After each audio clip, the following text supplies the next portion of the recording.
قدرت انسان پر ہمیشہ اتنی مہربان ضرور ہوتی ہے کہ اگر ساری دنیا اس سے نفرت کرنے لگتی ہے تو کوئی ایک ضرور اس پر جان چھڑکتا ہے۔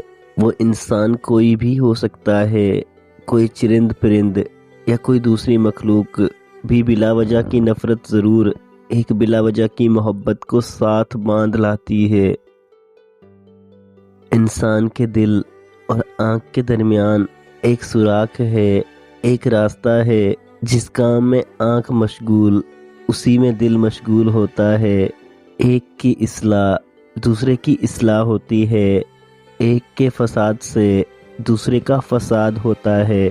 اسی لیے اپنی نگاہ کو صاف رکھو، اس شخص کی طرف نہ دیکھو جس کی طرف دل ہمکتا ہے، کیونکہ یہ تمہارے لیے حرام ہے۔ اگر حلال ہوتا تو ٹھیک تھا، لیکن حلال نہیں ہے، سو جب اپنی نگاہ کے مالک بن جاؤ گے تو دل بھی واپس حاصل کر لو گے۔ آزاد نگاہی سے انسان ذلیل ہوتا ہے، اپنے نفس کے قدموں میں خود کو رول کر بے توقیر کر دیتا ہے، مگر جو نگاہ کی حفاظت کرتا ہے تو اللہ پاک اس کو عزت دیتا ہے، لوگوں میں بھی اور فرشتوں میں بھی۔ ہر شخص کا امتحان مختلف ہوتا ہے۔ بظاہر نیک نظر آنے والے لوگ بھی اپنے اندر ہر وقت خواہشات سے لڑتے رہتے ہیں، ان کے بھی غم ہوتے ہیں، وہ بھی ٹوٹتے ہیں، ان کے لیے بھی کچھ کام کرنا آزمائش بنا رہتا ہے۔ کسی کے لیے پردہ، کسی کے لیے زبان کے گناہ، کسی کے لیے آنکھ کی خیانتیں، کسی کے لیے سچ بولنا۔ ہر شخص کا اپنا مختلف امتحان ہوتا ہے۔ آپ اپنا موازنہ دوسروں سے نہ کریں۔ وہ سب کو سنتا ہے لیکن اسے خاص طور پر سنتا ہے جو صرف اسے پکارتا ہے۔